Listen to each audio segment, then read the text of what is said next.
Anthropic has been doing a lot of weird things lately, like the rate limits that they are just not telling anyone of until someone finds out of it. And they removed the Claude code from the Pro plan, which is the $20 plan, and they just do everything silently without telling everyone. This is pretty much fraud at this point. So let's take a look at how everything went downhill and how we got here as Anthropic as a company here today. So I saw this website on X. Someone made this website called clawd.rip, and it just summarizes all the fucked up shit that Anthropic did as a company and to Claude as general. So for some background context on what Anthropic and Claude is that founders of Anthropic came from OpenAI, which were ex-employees of OpenAI because they just didn't like OpenAI and Sam Altman. So they went off and created Anthropic here, which created Claude. So this happened a while back already, and the first model that they released was the most well-known one was actually Claude Sonnet 3, which was the one a lot of people actually used at the start. And mostly at that point in time was mostly developers, and they had like the best models out there back then. And it just sucks that them doing so much shady things brought them downhill over here. And it was just a lot of all these things compiled, and everything just compounded into all these catastrophic effect and a lot of hate on Anthropic in general. A lot of models, open source models, and companies like OpenAI have eventually caught up. Even Gemini models have caught up to their capability already. And it just seems like Anthropic doesn't really have a moat anymore with their models, with them being the best anymore, because everyone is already catching up and everyone is catching up to the frontier model to being the one of the top few best in the market right now. So there is a lot of reasons and motivations for people to actually bail out of Claude and actually go to other platforms like OpenAI, like Codex, to actually use their services instead. And it's not the fault of Claude itself, but the fault of the company Anthropic as a whole. So this website, we will take a look at what really went downhill here and how everything came about to this point. If you know clawd.md, which is like an instruction file used for specifically just Claude, Hermes.MD in this case is the instruction, the system prompt, if you will say that. It gets injected into the history, into the messages every single time you prompt the agent. Hermes.MD is the one that used for that. But in this case, when this Hermes.MD that is appearing in the string of any commit messages in the history, it will just be flagged as suspicious, and then it will instead use the extra usage that you need to top up additional money on. So if you actually enable the auto top up on the extra usage, you just get fucked over this, because this guy with the 20x plan got burned $200 in credit with 80% of the weekly capacity still there. So when he's already paying for the base plan, the subscription plan, he got fucked over by paying the additional usage just because the Hermes.MD string was in like the commit messages. And it just doesn't mean that you're like using the agent in general. It's just that the whole Claude Code CLI is so fucking vibe coded that everything, they don't even go through like any tests or anything. That's the whole reason why they got their entire CLI leaked in the first place. And because of that, they most likely just vibe coded this thing in as well. They did mention that it's some guardrail that they added, but then it's like too restrictive or something like that. That resulted in this. Like, I feel like a lot of the problems in the first place can be avoided if they didn't just vibe code everything. And with the caching also, there was a lot of people talking about the caching with the issue with caching, a few issues in general. This one is one where the prompt caching doesn't have any effect, which is quite similar to like the other one, which is if you actually cache through the API and it doesn't really have an effect on it. It doesn't exactly reduce the price if you were to cache, because Anthropic is the only company that charges you for writing to the cache, and no other company does that. Other companies only charges you for reading off from the cache.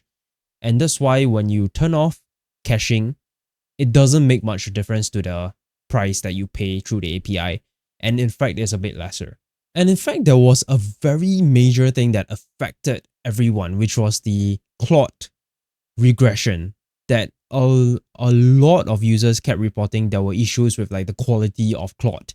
And that was before Opus 4.7 got released. And this was a very rough period because there were a couple of things that they did to the claude CLI that made it so bad. And some of the and in fact, when I used it myself, I am always on the medium reasoning effort. That's one. I was on the pro plan, which was the $20 one, and I kept running out of the usage almost in a 1-2 hour period, when before that I could use the usage for like an extended like 3-4 hours. So definitely something went wrong there, and they just found it to be something to do with like the caching. Again it's the caching. Like it's as if like the whole company is just like vibe coded. And this was the thing that people were noticing, where this $20 pro plan, the base plan, got claude code removed from the pricing. And then they said something like, only 2% of users only see this, and we're doing this to test how people react.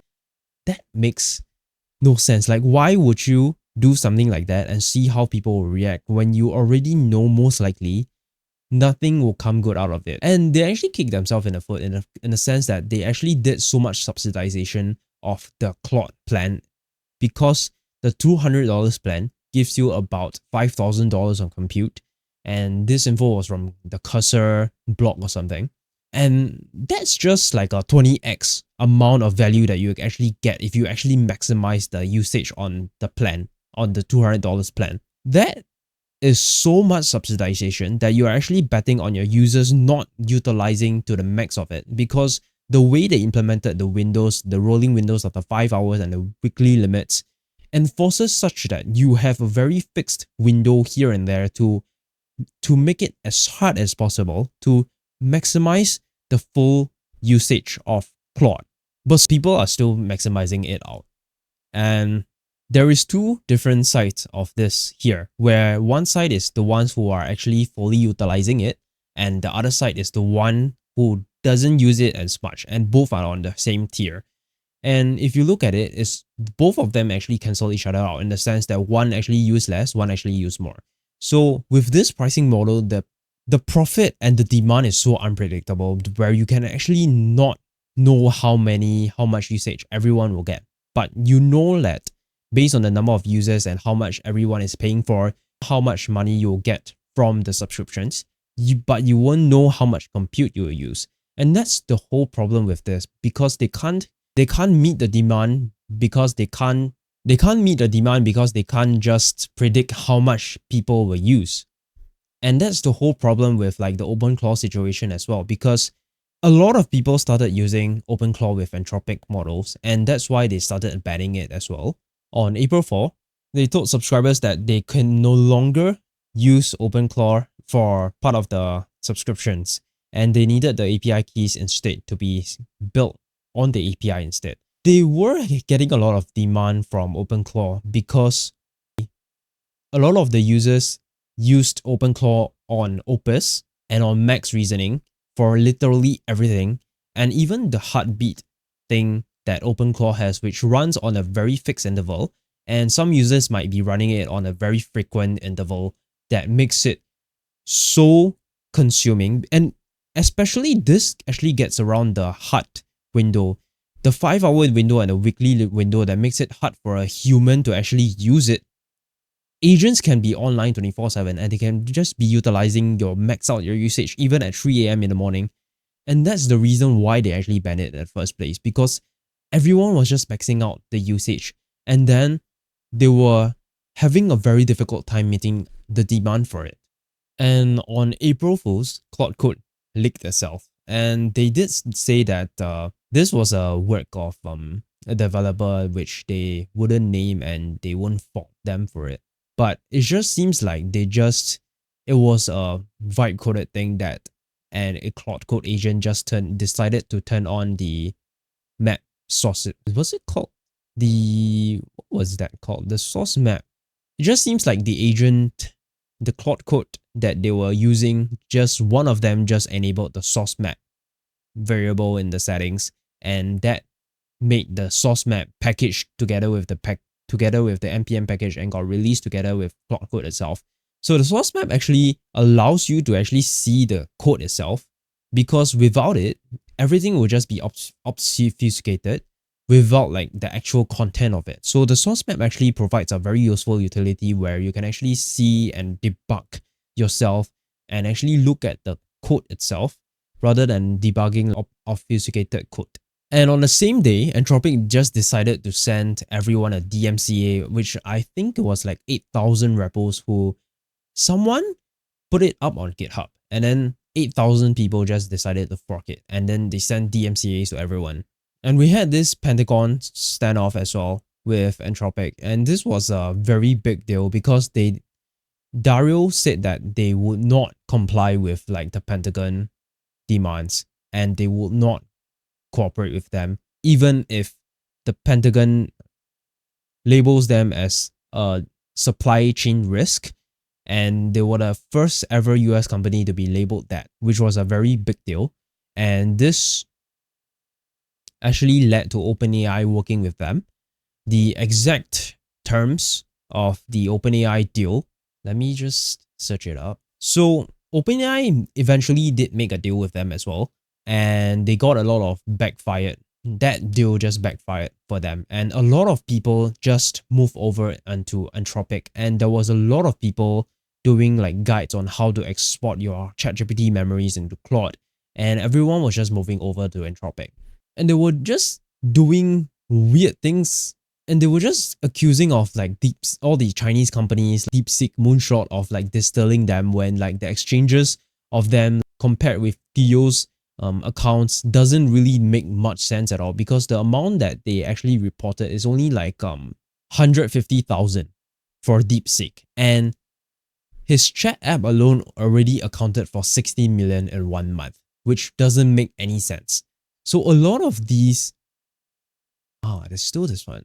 And when OpenClaw started going viral, before it was even called OpenClaw, it was called clawd.rip. And they sent lawyers letters to the creator Peter Steinberg to rename it, and instead he renamed it to Modebot, and then he eventually renamed it to OpenClaw, which is what we know now. And then he got acqui-hired by OpenAI for an unknown amount. And in fact, the reason why they did that was because they were actually already developing something similar to OpenClaw, with things like the channels feature that where you can actually plug in Claude code into Telegram and Discord. And I would say this is a really more minimal version of like what OpenClaw did, which like they already have like how many commits today? They already have like 42,000 commits, which every time they update something, something just breaks, and everyone just got sick of it because it's so bloated with like so many features that 90% don't even use 90% of the features there. This one is kind of similar to what OpenClaw has as cron drops and the heartbeat one, where you can actually just keep doing things. So this loop one is actually some sort of like the heartbeat one that OpenClaw has, and the scheduled task one is more of the cron drops. So you can essentially just replicate whatever OpenClaw has and just run it on Claude Code. And I believe Codex also has these features now. I don't think they have channels yet though. They don't have built-in support for channels yet. So you have to use some third-party way of like connecting your Codex to like Telegram. But they do support OpenClaw though. And they also support OpenCode. So another thing that happened with Anthropic was the open code drama as well, that they didn't want. In fact, can I even find it here? No, it's not even listed here. This is not complete then. So there was this drama with OpenCode Anthropic, and I believe he got like legal letters for that as well, for allowing users to use Anthropic models through the subscription. This should be in the article in the website. It's not inside. In fact, that was the whole starting point where it actually went downhill. And because Anthropic themselves already supports all this, and they kept adding a lot of features. In fact, I saw this post on X where they actually mentioned someone just found that Anthropic is actually the top company that was shipping the most updates the past 2 weeks as compared to like other companies like Cursor and Notion. They were like the #1 company that was shipping like 14 updates in just 2 weeks. That's literally one every single day. And the fact that they just kept adding a lot more features that uses more compute and uses more utilization of the pool of usage that the users actually get. And now they just can't meet the demand for that. That makes absolutely no sense, where you're actually enticing users to use more of your compute, but then you can't even meet the demand of it. Claude kept going down. In fact, let's pull it up. It has become a meme at this point. The uptime of GitHub and Anthropic has been so low. The uptime of Claude is only 98% for the past 90 days. That is a lot of outages. In fact, if you look at like the individual orange and the red ones, I don't know what we can do to fix this. Claude as a model is still good. I still use it on a daily basis. I have the $100 plan on it. I just like their models as compared to Codex. And I'm not sure what Anthropic can do about this other than they just fix the company as a whole, the structure of it. And the fact that every time we find out about something, it's always the team developers that actually tweet about it, not on the company Twitter. Why is it not on the Twitter, the official announcement that we actually find it out from? Everything we find it out from some developer's personal Twitter account, which makes no sense.